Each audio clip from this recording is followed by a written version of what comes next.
Morning विद्यार्थी मित्रों, आजना lecture में रेग्युलर रूटीन परंपरानी जेम जेडबली नीटનું કામકાજ શરૂ કરી રહ્યા છીએ। ચેપ્ટર નંબર 5 લાસ્ટ ટાઈમ પૂરું થઈ ગયું। હવે એને લગતા એમસીક્યુની વાત કરીએ છીએ। તો સૌથી પહેલા ચેપ્ટર નંબર 5 ચુંબકત્વ અને દ્રવ્ય પ્રશ્ન તમારી નજર સામે ધ્યાનથી સમજવાના।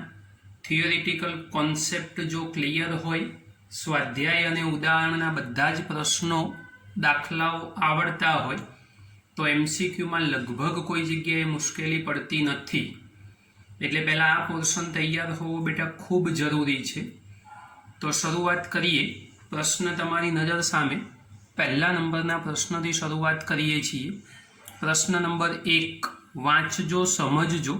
આ ચેપ્ટર વાંચવાનું ખૂબ છે। ટેક્સ્ટબુક અપ ટુ ડેટ વાંચેલી હશે તો કોઈ જગ્યાએ તકલીફ અનુભવશો નહીં।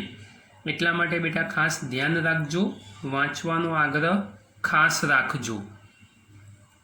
નંબર 1, ગજિયા ચુંબકમાં ચુંબકીય ક્ષેત્ર રેખાઓ 4 ઓપ્શન તૈયાર હોતી નથી। આડછેદના ક્ષેત્રફળ પર આધારિત, n થી s તરફ કે s થી n તરફ।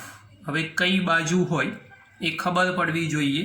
શબ્દ આ અગત્યનો, ગજિયા ચુંબકમાં। હવે જો ગજિયા ચુંબકમાં હોય તો s થી n આવે ફરજિયાત, એટલે ડી વિકલ્પ એ આપણો સાચો જવાબ થવો જોઈએ। એટલે અહીંયા આગળ જવાબ થશે તમારો ડી વિકલ્પ। સમજો, s થી n કમ્પલસરી। કેમ? તો જુઓ, નોર્મલ ઓલરેડી થિયોરિટિકલ પોર્શનમાં મેં શીખવાડેલું છે, ફરી એકવાર યાદ કરાવી દઉં છું। આ ધારો કે n, આ ધારો કે s, તો આની ચુંબકીય ક્ષેત્ર રેખા n થી નીકળી અને s માં વિરામ પામે। આ પ્રમાણે ક્ષેત્ર રેખા દોરી શકાય બંને બાજુ n થી s, પણ આ ચુંબકની બહારનો વિસ્તાર થયો। આપણે લખેલું છે ચુંબકમાં, તો આ ક્ષેત્ર રેખા અહીંથી નીકળીને અહીં આવી, એ ક્ષેત્ર રેખા ફરી અહીંયા બંધ ગાળો રચે। તો ચુંબકમાં જો ક્ષેત્ર રેખા જોવી હશે તો એ s થી n હશે ફરજિયાત। તો આ થિયોરિટિકલ પોર્શન પ્રોપર હશે તો જ સમજી શકશો બેટા। ધ્યાન રાખજો, અગત્યનો પ્રશ્ન। પ્રશ્ન નંબર 1। બીજા પ્રશ્ન ઉપર જઈએ। પૃથ્વીના ચુંબકીય પ્રાચલો આપણને ખબર હોય તો આ બધી વાતો સરળતાથી આપણે સમજી શકીએ છીએ। પ્રશ્ન નંબર 2 ઉપર આવી જાઓ। કોઈ એક સ્થાન પર પૃથ્વીના ચુંબકીય ક્ષેત્રનો સમક્ષિતિજ ઘટક તેના ઉર્ધ્વ ઘટક કરતાં √3 ગણો છે, તો આ સ્થાન ઉપર એંગલ ઓફ ડીપ શોધો। હવે કયો ઘટક કોના કરતાં કેટલા ઘણો એ આપી દીધેલો છે। તો એ ઘટક માટેની ફોર્મ્યુલા તો આપણને ખબર જ છે કે ભાઈ tan phi અથવા થીટા, તમારે જે ધારવું હોય એ। સૂત્ર હતું આપણી પાસે BV/BH। V is equal to vertical શિરોલંબ, H is equal to horizontal એટલે સમક્ષિતિજ। લખેલું છે સમક્ષિતિજ ઘટક ઉર્ધ્વ ઘટક કરતાં √3 ગણો। એટલા માટે આપણે લખીશું કે ભાઈ BH બરાબર √3BV। ચલો સૂત્રમાં કિંમત મૂકી દઈએ તો શું થશે બેટા? માટે tan phi is equal two ઉપર BV, નીચે થશે √3BV। આ બીવી કેન્સલ કરી દો એટલે જવાબ આવશે 1/√3। tan phi is equal two 1/√3, તો ફાઈની કિંમત √3 ક્યારે આવવી જોઈએ? તો π/6 રેડિયન પર। તો phi ઇઝ ઇક્વલ ટુ π/6 થશે। અગત્યની વાત, સી ઓપ્શન એ આપણો સાચો જવાબ થશે। તો સી વિકલ્પ એ સાચો જવાબ આવશે। ખાસ ધ્યાન રાખજો બેટા। ચાલો બેટા આગળ ત્રીજો પ્રશ્ન, કેપિટલ એમ જેટલી ચુંબકીય ચાક માત્રા અને કેપિટલ એલ લંબાઈવાળા એક ગજિયા ચુંબકના બે સરખા ભાગ કરવામાં આવે છે, તો દરેક ભાગની ચુંબકીય ચાક માત્રા શોધો. પહેલાં નોર્મલ વાત સમજી લો. ઓલરેડી વિદ્યુત ડાયપોલ પરથી ચુંબકીય ડાયપોલ એમાં આપણે આવી વાત ઓલરેડી કરી ચૂક્યા છીએ. અરે સોરી, આ એન, આ એસ અને બે ચુંબકીય ધ્રુવો વચ્ચેનું અંતર આપણે 2L લઈએ છીએ, એને એની ચુંબકીય લંબાઈ કહીએ છીએ. આ યાદ રાખવાનું. તો હવે એમ જેટલી મોમેન્ટ અને એલ જેટલી લંબાઈવાળા બે સરખા ચુંબકના બે સરખા ટુકડા કરી દો, આના બે સરખા ભાગ કરો, તો આ લંબાઈ જે તૈયાર થવાની એના બે સરખા ટુકડા કરશો તમે આ પ્રમાણે, તો લંબાઈ આપણે એલ ગણવી હશે તો ગણી શકીશું. હવે દરેક ભાગની ચુંબકીય ચાક માત્રાનું સ્વરૂપ આપણને શીખવાનું છે, એટલે શોધવાનું છે. તો દરેક ભાગની ચુંબકીય ચાક માત્રા શોધવી હોય તો લખીએ અહીંયા, દરેક ભાગની ચુંબકીય ચાક માત્રા, એને એમ ડેશ નામ આપી દઉં. તો એમ ડેશ ઇઝ ઇક્વલ ટુ શું થશે? હવે જો આ જે 2L છે એની જગ્યાએ આપણી રકમમાં કેટલું લખેલું છે તો L, તો આપણે 2Lની જગ્યાએ અહીંયા આગળ L ધારવો પડશે, કેમ કે રકમના શબ્દો પ્રમાણે 2Lની જગ્યાએ L આપેલું છે. તો આપણે લખવું હશે તો શું થશે? અહીંયા આગળ M dash is equal to ML થાય, પણ ML/2 કરવું પડશે. 2Lના અડધા ટુકડા LL થાય, પણ ઓલરેડી L આપ્યું છે તો લંબાઈ કરવી પડશે L/2. પણ ML ઇઝ ઇક્વલ ટુ, તો M જેટલી મોમેન્ટ એક ચુંબકની છે તો એને કેપિટલ M કહી દો, છેદમાં બગડો તો ખરો જ. તો આપણો જવાબ થવો જોઈએ M/2, એટલે બી વિકલ્પ બેટા સાચો જવાબ થશે M/2. યાદ રાખજો, આ 2L ચુંબકીય લંબાઈ, પણ આપણી રકમમાં L જેટલી લંબાઈ કીધી છે ગજિયા ચુંબકની, તો એના બે ટુકડા કરશો એટલે L/2 થશે. એટલે M બરાબર ML સૂત્રમાં જ આપણે કિંમત મૂકવાની. આ ધ્રુવમાનવાળી ફોર્મ્યુલા છે, યાદ રાખજો. M small m is equal to ધ્રુવમાન થાય, L ઇઝ ઇક્વલ ટુ લંબાઈ થશે. તો આ મહત્વનો પોર્શન યાદ રાખીને સમજવાનું. જુઓ નીચે એના રિલેટેડ પ્રશ્ન જ આપણે લઈ લીધો છે. ચુંબકીય ધ્રુવમાન એનો એકમ ખાલી જગ્યા છે. હવે વિદ્યુત ભાર સાથે સામ્યતા ધરાવતી ભૌતિક રાશિ એ ધ્રુવમાન છે. તો સૂત્ર લખી આપું છું, ચુંબકીય ધ્રુવમાન small m is equal to M/2L. ઉપરના સૂત્ર પ્રમાણે જ Lની જગ્યાએ ખાલી 2L લખું છું, કેમ કે આપણી ચુંબકીય લંબાઈ આ છે. હવે M ઇઝ ઇક્વલ ટુ સૂત્ર આપણું NIA, આ જાણો છો તમે, /2L. હવે આની મદદથી તમે સાદું રૂપ ચેક કરો તો I is equal two ampere, અહીંયા થઈ જશે મીટર સ્ક્વેર, આ થઈ જશે સંખ્યા, L ઇઝ ઇક્વલ ટુ લંબાઈ. તો આની મદદથી એકમ જો તમારે ડેવલપ કરવો હશે તો થશે એમ્પિયર, એક મીટર ઉડી જશે, એટલે એમ્પિયર ઇન્ટુ મીટર. એ વિકલ્પ આપણો સાચો જવાબ થશે. તો આ જવાબ આવશે A. યાદ રાખજો, અગત્યનો પ્રશ્ન છે બેટા, સમજજો. પ્રશ્ન નંબર 5 જુઓ તમારી સામે પ્રગટ. નીચેનામાંથી કયા પદાર્થો ફેરોમેગ્નેટિક હોઈ શકે નહીં? સમજો બેટા, ડાયા, પેરા, ફેરો એના ગુણધર્મો ખબર હોય તો આ પ્રશ્નનો જવાબ આવડી જાય. ઓપ્શનમાં બે વિકલ્પ સેટ થવા જોઈએ, વાયુ અને પ્રવાહી, એટલે ઓપ્શનમાં થશે બી અને સી બંને. કારણ શું છે કે વાયુ કે પ્રવાહીમાં ડોમેન બંધારણ કોઈ સંજોગોમાં શક્ય નથી. લખી આપું છું, વાયુ કે પ્રવાહીમાં ડોમેન બંધારણ શક્ય નથી। અગત્યની વાત છે, યાદ રાખવાની। આની અંદર ડોમેન બંધારણ કોઈ સંજોગોમાં પોસિબલ નથી અને ડોમેન બંધારણ શક્ય ના હોવાથી ફેરોમેગ્નેટિક હોઈ શકે નહીં। તો કોણ ના હોઈ શકે? તો જેમાં ડોમેન બંધારણ હોય એ હોય તો ઘન પદાર્થો ફેરોમેગ્નેટિક બની શકે, પણ વાયુ અને પ્રવાહી એ ફેરોમેગ્નેટિક બની શકે નહીં।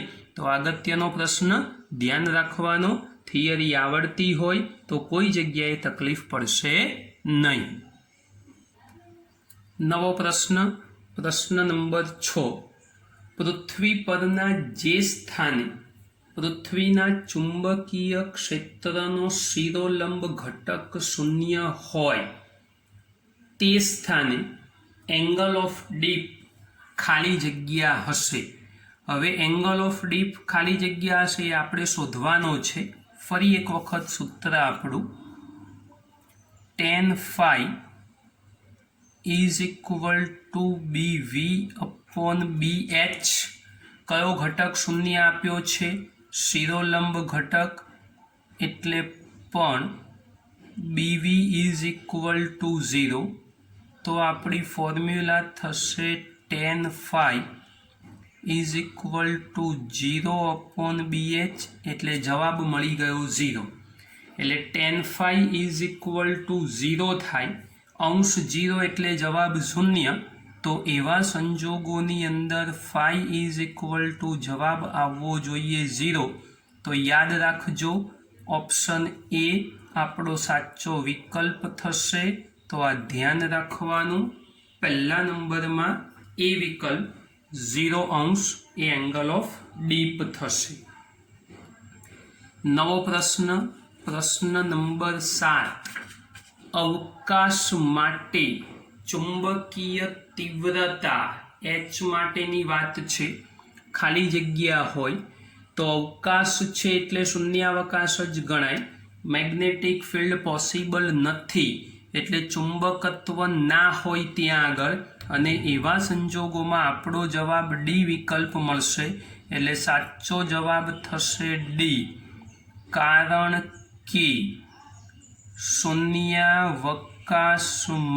શૂન્યાવકાશ એટલે મૂળ અવકાશવાળી જ વાત થઈ, શૂન્યાવકાશમાં ચુંબકત્વ મળે નહીં। અગત્યની વાત, એમાં ચુંબકત્વ પોસિબલ નથી। ધ્યાન રાખજો, એક સારો પ્રશ્ન છે, સમજજો બેટા। પ્રશ્ન નંબર 8 તમારી નજર સામે, ધ્યાનથી જુઓ એને સમજો। ચાલો, કેપિટલ M જેટલી ચુંબકીય ડાયપોલ મોમેન્ટ ધરાવતા એક ચુંબકને એક નિયમિત ચુંબકીય ક્ષેત્ર B ને લંબ રાખેલ છે। તેને આ સ્થિતિમાંથી છોડી દેતા તે ભ્રમણ કરીને ચુંબકીય ક્ષેત્ર સાથે થીટા કોણ બનાવતી દિશામાં આવે છે। તે દરમિયાન તેની પર અથવા તે દરમિયાન થતું કાર્ય આપણે શોધવાનું છે। હવે સમજો, કાર્ય એ ઉર્જાનું જ સ્વરૂપ છે, અને ઉર્જાનું સ્વરૂપ હોય તો આપણી સ્થિતિ ઉર્જાની ફોર્મ્યુલા આપણે ગણતરીમાં લેવી પડશે। હવે અહીંયા મૂલ્ય સ્વરૂપ છે એટલે નેગેટિવ સાઇનને આપણે ભૂલી જઈશું, એટલે ડાયરેક્ટ સ્થિતિ ઉર્જાનું સૂત્ર આપણે લખી શકીશું। તો ચાલો, બે અવસ્થાઓ આપણને કીધેલી છે। નંબર 1, ચુંબકીય ક્ષેત્રને ચુંબક લંબ હોય ત્યારની વાત। તો ચુંબક જ્યારે ચુંબકીય ક્ષેત્રને લંબ રૂપે હશે ત્યારે સ્થિતિ ઉર્જા, એને ધારો કે હું U1 નામ આપી દઉં તો સૂત્ર તૈયાર થઈ જશે MB cos થીટા। લંબ સ્વરૂપે છે એટલે પહેલા નંબરનો થીટા હું θ1 નામ આપી દઉં તો MB cos 90, અને cos 90 ઇઝ ઇક્વલ ટુ શું જવાબ થઈ જવો જોઈએ? 0। આ પહેલી વાત થઈ ગઈ। બીજા નંબરમાં શું કીધું છે? આ સ્થિતિમાંથી છોડી દેતા ભ્રમણ કરીને ક્ષેત્ર સાથે થીટા કોણ બનાવે? તો લખવાનું ચુંબક જ્યારે ચુંબકીય ક્ષેત્ર સાથે થીટા કોણ બનાવે ત્યારે સ્થિતિ ઉર્જા। ચલો એ બીજા નંબરની સ્થિતિ ઉર્જા લઈ લઈએ। U2 is equal two MB cos theta 2 એટલે થઈ જશે MB cos થીટા। આ બીજા નંબરનું સૂત્ર મળી ગયું। હવે એ વખતે કરવું પડતું કાર્ય એટલે મૂળ તો ઉર્જાનો ફેરફાર જ થયો કહેવાય। W is equal to delta U U2 minus U1 MB cos theta minus 0 એટલે જવાબ થશે MB cos થીટા। તો જોઈ લો બી વિકલ્પ તમારો સાચો જવાબ મળી ગયો એટલે સાચો જવાબ થશે બી વિકલ્પ MB cos થીટા। અગત્યનો પ્રશ્ન ધ્યાનથી સમજજો બેટા। પ્રશ્ન નંબર 9 પૃથ્વીના ખાલી જગ્યા પાસે એંગલ ઓફ ડીપ π/2 રેડિયન હોય છે। તો ચોપડી વાંચી હોય તો ખબર પડી જાય કે ભાઈ ચુંબકીય ધ્રુવો જવાબ આવે, કારણ કે ચુંબકીય ધ્રુવ પાસે ચુંબકીય ક્ષેત્ર સ્થાનિક રીતે એને કેવું હોય છે? લંબ। એટલે જવાબ આવશે સી વિકલ્પ ચુંબકીય ધ્રુવો સાચો જવાબ, કારણ કે ચુંબકીય ધ્રુવો પાસે, અગત્યની વાત છે સમજજો, ચુંબકીય ધ્રુવો પાસે ચુંબકીય ક્ષેત્ર સ્થાનિક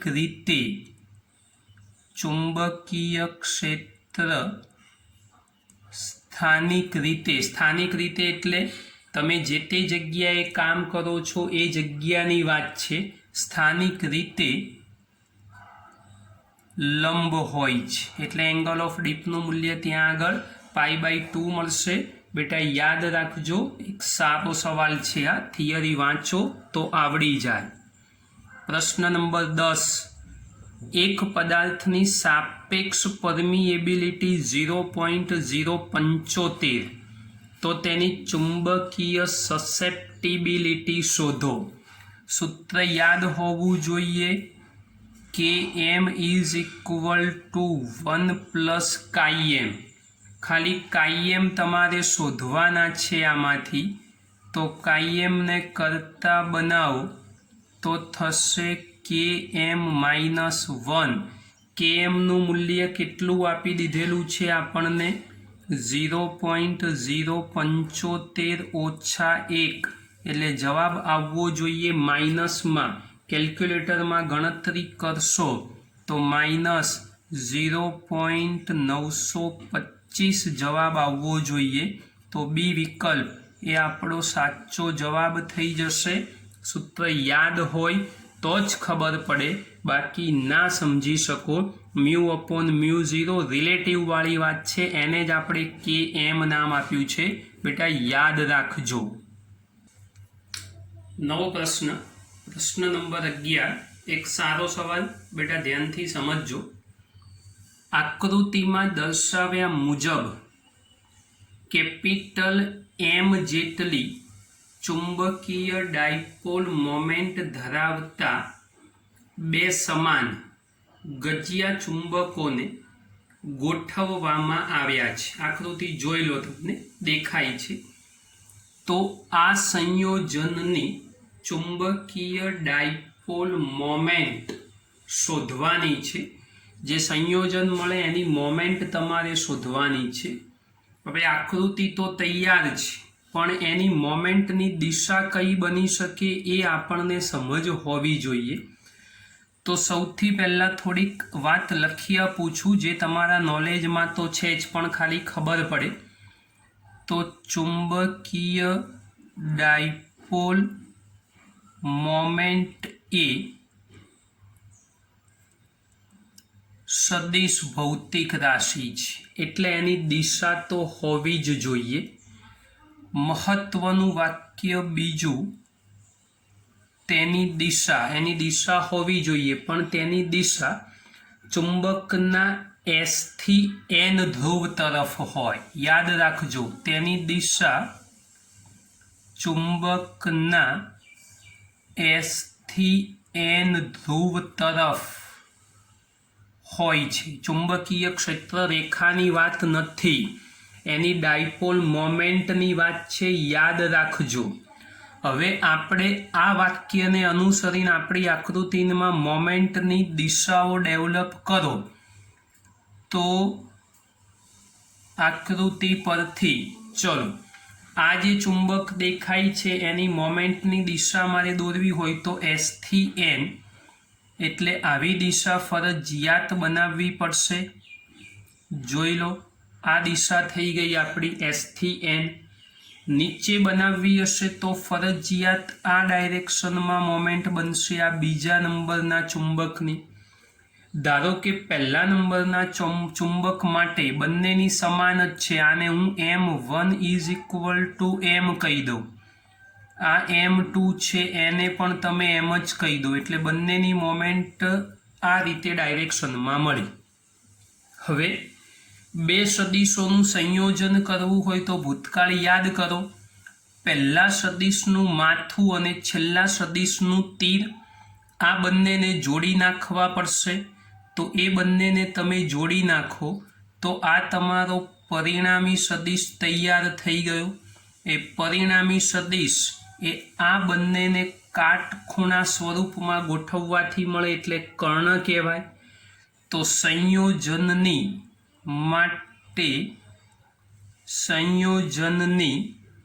ચુંબકીય ડાયપોલ મોમેન્ટ જો શોધવી હોય આ રહીએ, એને ધારો કે M ડેશ નામ આપી દો તો પાયથાગોરસ પ્રમેયનો ઉપયોગ કરી શકાય.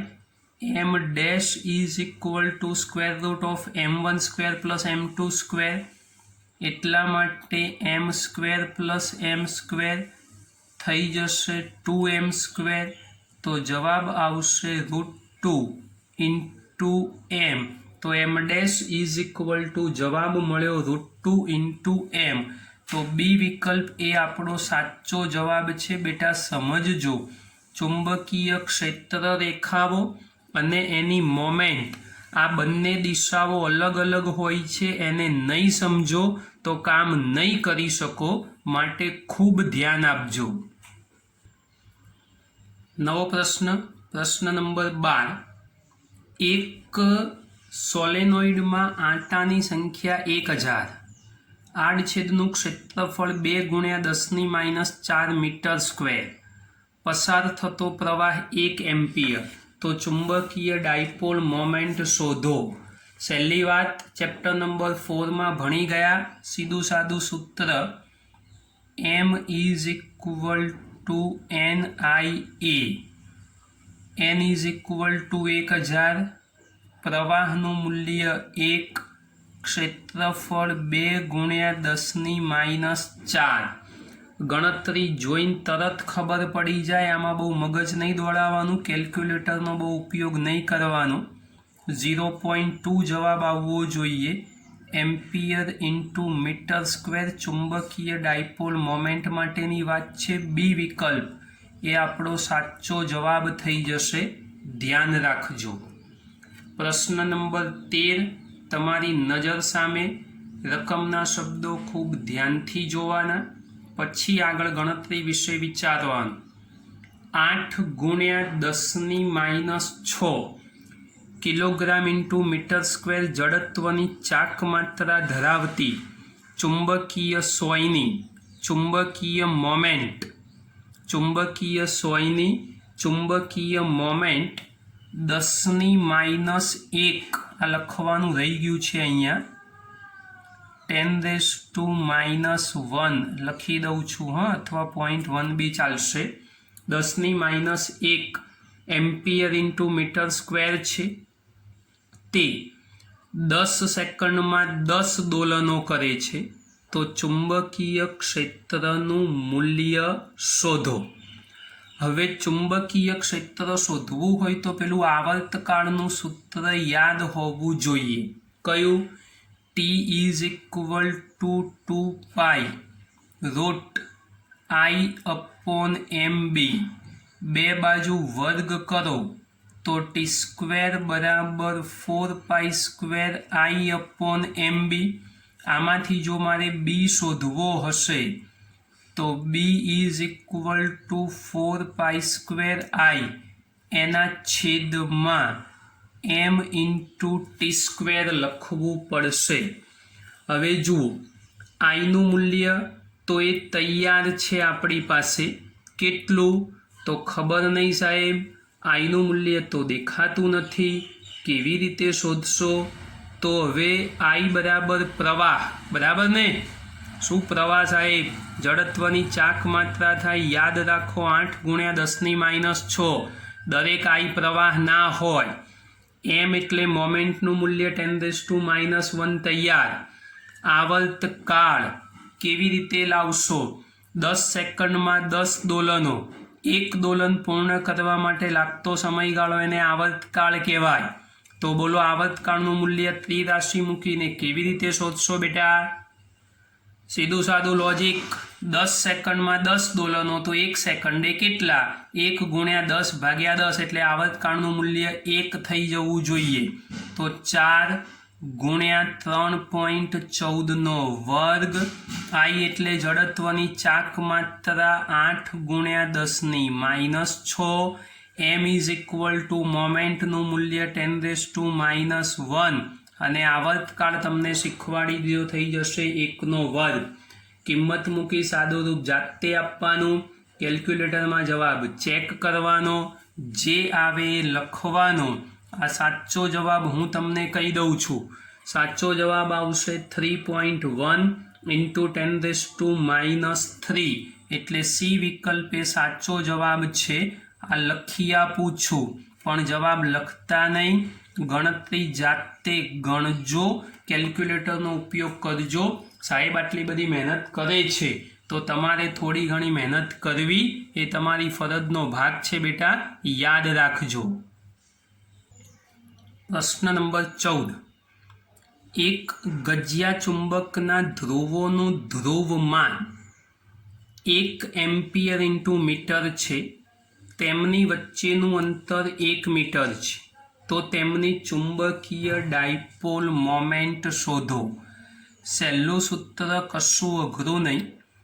m is equal two m into 2l. પેલું વિદ્યુત ડાયપોલમાં ગણ્યું હતું એ જ પ્રમાણે. એમનું મૂલ્ય 1 સમજો, વચ્ચેનું અંતર એટલે 2l ઇઝ ઇક્વલ ટુ 1 થાય. હો, જો બગડો ભૂલથી મૂકી રાખ્યો તો જવાબ નહીં લાવી શકો, સમજજો. એટલા માટે સાચો જવાબ થઈ જશે 1 એમ્પિયર ઇન્ટુ મીટર સ્ક્વેર. બી વિકલ્પ સાચો છે. આ પ્રશ્ન લેવા પાછળનું કારણ એક જ, 2l બરાબર 1 લેવાના છે, l બરાબર 1 નથી લેવાના. કારણ ચુંબકની ચુંબકીય લંબાઈ કેટલી છે? 2l. l નથી. આ ખાસ યાદ રાખજો, ધ્યાનથી સમજજો બેટા. જુઓ બેટા, એક સરસ પ્રશ્ન. પ્રશ્ન નંબર 15. નાના ગજિયા ચુંબકના અક્ષ પર આવેલા બિંદુ A પાસે અને વિષુવરેખા પર આવેલા બિંદુ B પાસે ચુંબકીય ક્ષેત્ર સમાન છે. ચુંબકના કેન્દ્રથી A અને B વચ્ચેના અંતરનો ગુણોત્તર શોધો. બે વચ્ચે કેટલું અંતર હશે ગુણોત્તર શોધવાનો છે. પ્રશ્ન સહેલો છે, કશું અઘરું નથી. ખાલી બંનેના સૂત્રો તમને આવડવા જોઈએ. તો પહેલાં અહીંયા સૂત્ર બનાવવા માટે અક્ષ પર આવેલા A પાસે ચુંબકીય ક્ષેત્ર ઇઝ ઇક્વલ ટુ વિષુવરેખા પર આવેલા B પાસે ચુંબકીય ક્ષેત્ર. એટલે અક્ષ અને વિષુવરેખા બંને પર આવેલા સૂત્રો આપણને ખબર હોવી જોઈએ. અક્ષ માટે આપણું સૂત્ર, દાખલા તરીકે આને હું B1 કહી દઉં, ઇઝ ઇક્વલ ટુ આને B2 કહી દઉં, તો અક્ષ પાસે આવેલું ચુંબકીય ક્ષેત્ર 2m વાળું થાય. વિષુવરેખા પાસે વાળું સૂત્ર એમ વાળું થાય. તો અહીંયા લખી દઈએ μ0/4π 2m અપોન પહેલા નંબરમાં છે તો r1 ક્યુબ μ0/4π m/r2 ક્યુબ થશે. m/r2 ક્યુબ આ બંને સૂત્રો આપણે લખી દીધા. હવે સમજો કે ભાઈ નાનો ગજિયો ચુંબક એની અક્ષ અને એટલે ચુંબક એક જ છે તો મોમેન્ટના મૂલ્યો સરખા જ થશે. તો μ0/4π અને m ઉડાડી દો તો શું બચ્યું બેટા 2/r1 ક્યુબ બરાબર 1/r2 ક્યુબ બચ્યું. તો હવે r1 અને r2 નો ગુણોત્તર લો અથવા r2 અને r1 નો ગુણોત્તર લો. તમારે જે ગુણોત્તર લેવો હોય બેટા લઈ શકો છો. તો હવે જુઓ અહીંયા એકદમ સિમ્પલ, કશું અઘરું નહીં. r1 ને ઉપર લઈ જાઉં માટે r1 cube upon r2 cube is equal two 2. Therefore r1/r2 is equal two, હવે 2 ની કેટલી ઘાત થવી જોઈએ તો 1/3. તો ગુણોત્તર જ માગ્યો છે આપણી પાસે એટલે ગુણોત્તર થઈ જશે 2/1/3. એટલે ડી વિકલ્પ એ સાચો થશે. ઘનમૂળ શોધવાનું કીધું નથી તો આપણે શોધવાની કોઈ જરૂર પણ નથી. તો આ સિમ્પલ વાત, કશું અઘરું નહીં, એકદમ સહેલો પ્રશ્ન. સૂત્રો આવડતા હોય તો, જો સૂત્રો ના આવડતા હોય તો મુશ્કેલી પડે. એટલે સૂત્રો આવડવા અત્યંત જરૂરી છે બેટા, યાદ રાખજો. ચાલો બેટા નવો પ્રશ્ન, પ્રશ્ન નંબર 16. અગત્યનો સવાલ યાદ રાખજો. 12 સેન્ટીમીટર લાંબા ગજિયા ચુંબકનું ધ્રુવમાન 20 એમ્પિયર ઇન્ટુ મીટર છે. ચુંબકના કેન્દ્રથી 10 સેન્ટીમીટર દૂર અક્ષ પર આવેલા બિંદુએ ચુંબકીય ક્ષેત્રનું મૂલ્ય શોધો. સૂત્ર ભૂલી ગયા છો, હું ખાલી યાદ કરાવું છું. બી બરાબર અક્ષ માટે, હા, બી ઇઝ ઇક્વલ ટુ, આ યાદ નહીં હોય તમને, μ0/4π. આ વિદ્યુત ડાયપોલ એની અક્ષ અને વિષુવરેખાના સૂત્રો મેળવ્યા હતા એની મદદથી લખું છું, યાદ રાખજો. 2mr એના છેદમાં r² - l² નો સ્ક્વેર. યાદ કરી લો, તમારું સૂત્ર દેખાઈ જશે. r ક્યુબ થાય, આને અવગણો તો એક r ઉડી ગયો એટલે ઉપરના પ્રશ્નનું સૂત્ર તમારું મસ્ત તૈયાર થઈ ગયું. આ ઓરિજિનલ ફોર્મ્યુલા છે, તમે ભૂલી ગયા છો, તમને યાદ કરાવી ખાલી. મેગ્નેટિક મોમેન્ટને ધ્રુવમાનમાં જો ફેરવવી હોય તો m is equal two m into 2l લખવું પડશે. તો હવે ફોર્મ્યુલા શું થવાની? μ0/4π 2 m ઇન્ટુ 2lr છેદમાં r² - l² નો સ્ક્વેર. આ સિમ્પલ વાત પૂરી થઈ આપણી. હવે કમ્પ્લેટ જો સૂત્ર મારે બનાવવું હોય તો ઇઝ ઇક્વલ ટુ μ0/4π, આ 2 ઇન્ટુ 2 એટલે થઈ જશે 4 mlr એના છેદમાં r² - l² નો સ્ક્વેર. હવે બધી કિંમતો બેટા તૈયાર છે, ખાલી તમારે મૂકવાની જ છે. તો ચલો, μ0 ની જગ્યાએ 4π ઇન્ટુ 10⁻⁻⁷/4π તો રાખી જ દઉં. ચોગડો સલામત m. ચલો, એમનું મૂલ્ય કેટલું આપેલું છે જોઈ લો રકમની અંદર, તો 20. લંબાઈ કેટલી આપેલી છે આપણને ચેક કરો જરા રકમની અંદર, બહુ જ મહત્વની વાત છે, હા સમજજો. 12 સેન્ટીમીટર લાંબો ગજિયો ચુંબક, મારી પાસે L છે, 12 એ 2L થાય. યાદ રાખજો, આ 12 છે 2L કહેવાય. તો L is equal two 6 centimetre થાય અને 6 સેન્ટીમીટરની જગ્યાએ લખવા હોય તો 0.06 લખાય. યાદ રાખો, જો આ ભૂલ થઈ સીધા 12 લખ્યા તો જવાબ આવશે નહીં. ખૂબ મહત્વની વાત છે બેટા, યાદ રાખજો. પછી આવ્યો આર. તો આર ઇઝ ઇક્વલ ટુ શું આપેલું છે? તો કેન્દ્રથી 10 સેન્ટીમીટર દૂર. 10 સેન્ટીમીટરની જગ્યાએ લખી દઈશું 0.1. ચલો એના છેદમાં, તો છેદમાં R. R is equal to કેટલા દેખાય છે આપણને? 0.1 સ્ક્વેર. એલ બરાબર 0.06 સ્ક્વેર, એનો હોલ સ્ક્વેર બી ખરો. કિંમત બધી મૂકવાની, સાદુરૂપ અહીંથી જાતે આપવાનું, જવાબ જાતે શોધવાનો. તો આ ચુંબકીય ક્ષેત્ર જાતે શોધજો. હું જવાબ તમને કહી દઉં છું. તમારો ઓપ્શન એ સેટ થઈ જવો જોઈએ. કિંમત મૂકી ગણતરી કરો ત્યારે 1.17 ગુણ્યા 10⁻³ ટેસ્લા આટલો જવાબ આવવો જોઈએ. એ ગણતરી કરો પછીની વાત છે બેટા. પ્રશ્ન નંબર 17, રકમમાં સંપૂર્ણ ધ્યાન. કેપિટલ આર ત્રિજ્યાની વર્તુળાકાર લૂપમાં, એટલે બંધગાળો આવ્યો, પ્રવાહ વહેવડાવતા કેન્દ્ર પર બી જેટલું ચુંબકીય પ્રેરણ મળે છે. તો લૂપની ચુંબકીય ડાયપોલ મોમેન્ટ જણાવો. કેન્દ્ર માટે ચુંબકીય ક્ષેત્રનું સૂત્ર બી બરાબર μ0I યાદ કરો અપોન 2a. અહીંયા ત્રિજ્યા આર છે તો હું લખી દઈશ 2r. આમાંથી આપણે આઈને કરતા બનાવી દઈએ તો 2br અપોન μ0 થઈ જશે. પહેલું કામ પૂરું થઈ ગયું. હવે મારી પાસે મોમેન્ટની વાત આવી તો હવે m is equal two I into a. આઈની જગ્યાએ 2br અપોન μ0, એની જગ્યાએ πr². બધું ભેગું કરી દો, જવાબ દેખાઈ જશે 2πbr³ એના છેદમાં μ0. ચેક કરી લો, તમારો ડી ઓપ્શન એ સાચો જવાબ દેખાય છે.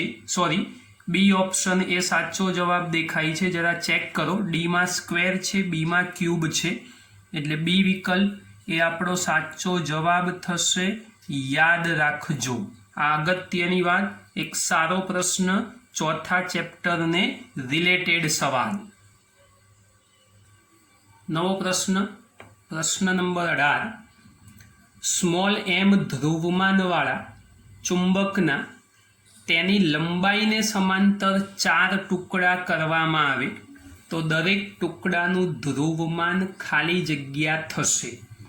હવે લંબાઈને સમાંતર 4 ટુકડા કરો તો આડછેદનું ક્ષેત્રફળ એ ચોથા ભાગનું થાય. યાદ રાખજો, લખી આપું છું. લંબાઈને સમાંતર 4 ટુકડા કરતા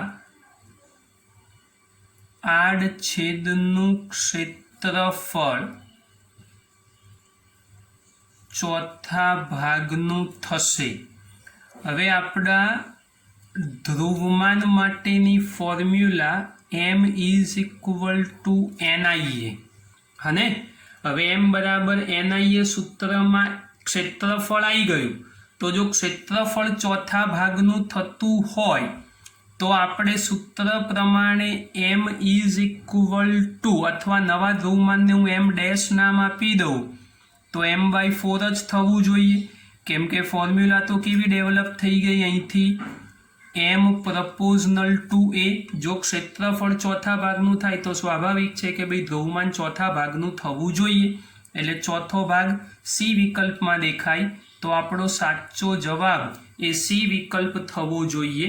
સી વિકલ્પમાં જવાબ આવશે m dash is equal two m/4. યાદ રાખો, લંબાઈને સમાંતર ટુકડાઓ છે. એક સારો પ્રશ્ન, ધ્યાનથી સમજવાનો બેટા. પ્રશ્ન નંબર 19, રકમમાં સંપૂર્ણ ધ્યાન. પૃથ્વીના કોઈ એક સ્થળે ચુંબકીય ક્ષેત્રનો ઉર્ધ્વ ઘટક 0.4 इंटू 10⁻⁻4 टेस्ला, समक्षितिज घटक 0.3 इंटू 10⁻⁻4 टेस्ला। तो ते स्थળ પાસે પૃથ્વીના ચુંબકીય ક્ષેત્રની તીવ્રતા શોધો। ચુંબકીય ક્ષેત્રની તીવ્રતા એટલે પરિણામી બી। યાદ કરો સૂત્ર મેં સાબિત કરાયેલું પાયથાગોરસ bv² પ્લસ bh²। याद करो BV is equal to vertical, H is equal to horizontal, शिरोलंब अथवा ऊर्ध्व। 0.4 इंटू 10⁻⁻4 નો વર્ગ પ્લસ બીજા નંબરમાં H ફોર હોરિઝોન્ટલ, હોરિઝોન્ટલ એટલે સમક્ષિતિજ 0.3 ગુણ્યા 10⁻⁻4 નો વર્ગ। સાદો રૂપ જાતે આપી શકાય, કંઈ અઘરું નહીં। 0.4 એટલે 0.16 થાય, આ 0.09 થશે, બંનેનો સરવાળો કરો 0.25 આવશે। 0.25 સાથે વર્ગમૂળ કરશો એટલે જવાબ આવશે 0.5 ગુણ્યા 10⁻⁻4 ટેસ્લા। પરિણામી ચુંબકીય ક્ષેત્ર મળ્યું 0.5 इंटू 10⁻⁻4 ટેસ્લા। डी विकल्प ए साचो जवाब थई गयो। ध्यान राखजो, एक सारो प्रश्न सूत्रनी याद अपावुं छुं खाली। प्रश्न नंबर 20 नवा सवालनी वात। जे स्थळे एंगल ऑफ डीप 30° त्यां कुल चुंबकीय क्षेत्रनी तीव्रता शोधो। समझो, बहु मजानो सवाल छे। एंगल ऑफ डीप खाली आपेलो छे, क्षेत्रनी तीव्रता जणाववानी छे। हवे होरिझोंटल कॉम्पोनंट एना माटेनी फॉर्म्युला आपणने याद होवी जोईए। कई तो BH is equal to B cos theta अथवा फाई, तमे जे धारो ए। आमांथी मारे जोईए छे B। चलो B इज इक्वल टू थई जशे BH अपॉन cos फाई। चलो BH इज इक्वल टू शू लेशो, जरा ध्यानथी समझो। लखेलू छे पृथ्वीना चुंबकीय क्षेत्र माटे समक्षितिज घटक H छे, तो BH नी जग्याए लई लईशू आपणे H cos फाई। तो एंगल ऑफ डीप आपेलो छे 30, H अपॉन cos 30 केटला थाय खबर नहीं साहेब, √3/2 छेदनो छेद ऊपर 2H भाग्या √3। Final answer 2H upon √3। B विकल्प ए आपणो साचो जवाब थयो। महत्वनी वात बेटा याद राखजो, एक सारो सवाल छे। प्रश्न नंबर 21। पृथ्वीना जे स्थळे चुंबकीय क्षेत्रनो समक्षितिज घटक अने ऊर्ध्व घटक समान होय ते स्थळे एंगल ऑफ डीप शोधो। सादू सूत्र tan phi बराबर BV अपॉन BH, पण BV is equal to BH आपेलू छे, तो शू थई जशे tan phi बराबर BV upon BV। tan phi is equal to थई गया 1, therefore phi is equal to 45 degree. एटले सी विकल्प ए साचो जवाब 45 डिग्री जवाब आववो जोईए। तो बेटा आजना लेक्चरनी अंदर आटला प्रश्नों आपणे राखीए छीए। बाकीना नवा प्रश्नों एक आवता लेक्चर में शीखवाड़ीशुं। पण आ चेप्टरनी अंदर सूत्रों बहु लिमिटेड छे। पहला बीजा चेप्टर ने तर्कसंगत प्रश्नों पण आवे छे, चौथा चेप्टरनो उपयोग पण आवे छे। तो थोड़ू ध्यानथी समझजो अने समझीने काम करशो तो कोई जग्याए अटकशो नहीं। तो बेटा सूत्रों तैयार करी देजो। आवतो लेक्चर आवे ए पहला जो सूत्रों कंठस्थ होय तो तकलीफ ओछी पड़े તો આજે અહીંયા પૂરું કરીએ છીએ. બાકીની નવી વાતો આવતા લેક્ચરમાં શીખવાડીશું.